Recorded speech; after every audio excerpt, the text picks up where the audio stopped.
Hello नमस्कार दोस्तों, जय हिंद। कैसे हो आप सभी? आशा करते हैं आप सभी ठीक होंगे, स्वस्थ होंगे, मस्त होंगे, अपनी तैयारी में व्यस्त होंगे। तो दोस्तों मैं तो अभी सुबह का टाइम हो रहा है और मैं धो रहा था मुँह। तो देखिए दोस्तों, मुँह धोने के बाद में मैं आ गया था थोड़ा सामान लेने के लिए, क्योंकि मुझे सब्ज़ी वगैरह बनानी है तो सामान नहीं था। तो मैंने सोचा कि पहले सामान ही लेकर आते हैं, उसके बाद में खाना-वाना बनाते हैं। तो देखिए मैं आया था पास ही की एक दुकान पर। तो देखिए इधर बाजू में अंडे भी रखे हैं, लेकिन अपन अंडे नहीं खाते हैं। मुझे जीरे वगैरह चाहिए थी, तो मैं वो लेने आया था एक्चुअली। तो देखिए भाई साहब दे रहे हैं सामने कुछ। तो देखिए दोस्तों, मैंने जीरे वगैरह ले लिए हैं। अब मैं वापस से जा रहा था अपने रूम पर। देखिए मैंने एक सेव भी ले लिया है, क्योंकि आज मैं बनाने वाला हूँ सेव टमाटर की सब्ज़ी, क्योंकि और कोई तो है नहीं, आलू टमाटर खा खा के परेशान भी हो गए हैं। तो देखिए दोस्तों, ये है हमारे सागर का सिविल लाइन, जो कि सबसे ज़्यादा ट्रैफिक रहता है यहाँ। तो मैं आ गया था वापस से अब अपने रूम पर, और देखिए इधर जीरे और सेव लेकर आया हूँ। तो देखिए दोस्तों, ये रखे थे रात के बर्तन, तो जल्दी से इनको साफ़ कर लेते हैं, क्योंकि यार रात में तो कर नहीं पाए थे, क्योंकि मैं तो रात में ही कर लेता था, लेकिन आज नहीं कर पाया था। तो पहले इनको साफ़ कर लेते हैं, क्योंकि उसके बाद में बनाएंगे हम खाना अच्छी से। तो चलिए जल्दी से इनको कर लेते हैं। तो दोस्तों सीधे बर्तन धोने के बाद में हम आ गए थे अपनी स्टडी पर, और अभी पढ़ रहे हम एंशियंट इंडिया यानी कि प्राचीन भारत। तो इसी बीच कुछ लोगों के क्वेश्चन आए थे, मैं ले लेता हूँ। तो फर्स्ट क्वेश्चन आया था मनु तोमर की ओर से। इन्होंने पूछा है कि मेरा इंग्लिश मीडियम है और मुझे हिंदी में कोई प्रॉब्लम आएगी या नहीं आएगी। तो देखिए आपको हिंदी में कोई प्रॉब्लम नहीं आएगी, बट आपको हिंदी पढ़ना और लिखना आना चाहिए। और सेकंड क्वेश्चन था इन्हीं का कि MPPSC में ऑप्शनल रहता है या नहीं रहता है। तो देखिए ऑप्शनल पहले रहता था, लेकिन अब उसे हटा दिया गया है, तो अभी ऑप्शनल नहीं है। इसके बाद नेक्स्ट क्वेश्चन जोया खान की तरफ से आया था। इन्होंने बोला है कि MPPSC की बुक लिस्ट बता दो प्लीज़। हाँ ज़रूर बताएंगे, ये क्वेश्चन मुझसे बहुत लोगों ने बोला है और मैं ज़रूर बताऊंगा, एक स्पेशल वीडियो बनाऊंगा उसका बहुत जल्द। नेक्स्ट क्वेश्चन पुष्पेंद्र लोधी जी की तरफ से आया है। इन्होंने बोला है कि ऑनलाइन और ऑफलाइन में क्या अंतर होता है। तो ऑनलाइन और ऑफलाइन में बहुत ज़्यादा अंतर होता है। ऑफलाइन में क्या होगा कि आपकी कंटिन्यूटी बनी रहेगी, आप कितने भी बिजी हो लेकिन आपके पास टाइम निकल ही आएगा क्लासेस के लिए। और ऑफलाइन में क्या होगा कि अपनी जो गहराई है उसका पता चलेगा, कि अदर लोगों की तुलना में हम कितने गहरे पानी में, ये आपको पता चलेगा, और एक प्रॉपर गाइडेंस मिलता रहेगा। ऑफलाइन में ये होता है, लेकिन ये ऑनलाइन में इसका अभाव देखने को मिलता है।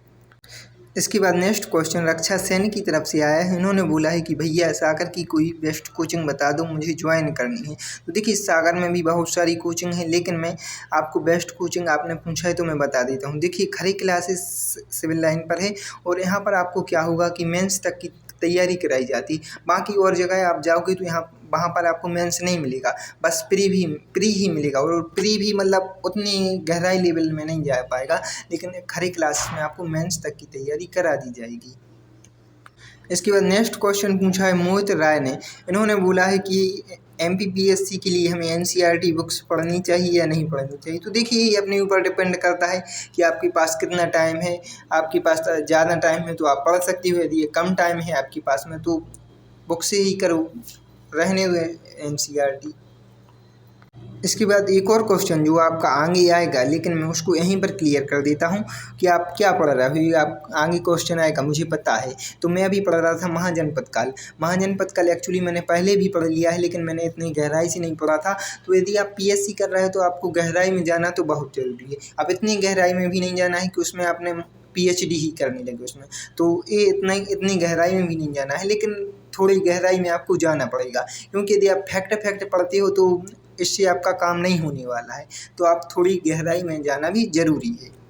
इसके बाद नेक्स्ट क्वेश्चन मोहिनी बिष्ट की ओर से आया था। इन्होंने बोला है कि भैया आप इतनी जल्दी खाना बनाना कैसे सीखे, मुझे तो अभी तक नहीं आता है। तो देखिए खाना बनाना कोई फाउंडेशन का कोर्स नहीं है जो कि हमें 1 साल 1.5 साल लगेगी, लेकिन हमें प्रैक्टिस करनी चाहिए तो आने लगता है। आप 1-2 बार गलत भी होता है, लेकिन आने लगता है धीरे धीरे।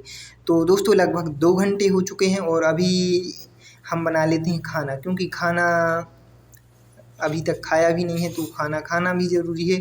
तो जल्दी से बना लेते हैं खाना, इसके बाद में आप लोगों से मिलते हैं।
फाइनली दोस्तों हमारा खाना बनके हो चुका है रेडी। देख सकते हैं आप, ये सेव टमाटर की सब्जी कैसी बनी आप लोग ज़रूर कमेंट करें इसको लेकर।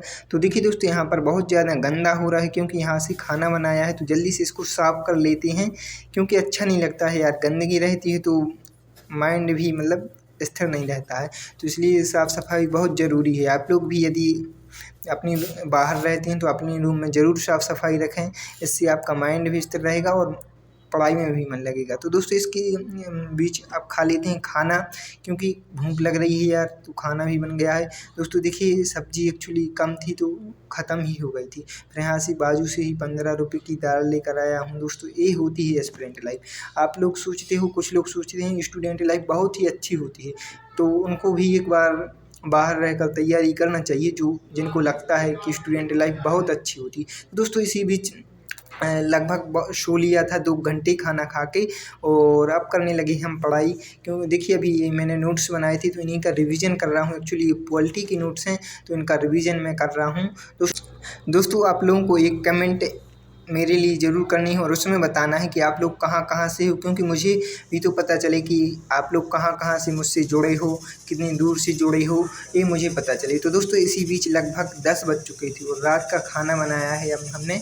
तो इस ब्लॉग को यहीं पे दोस्तों एंड करते हैं, बाकी मिलते हैं नेक्स्ट ब्लॉग में। और आपके जो भी क्वेश्चन हो आप लोग कमेंट कर देना, मैं रिप्लाई ज़रूर करूँगा। तो thank you so much, bye bye, take care.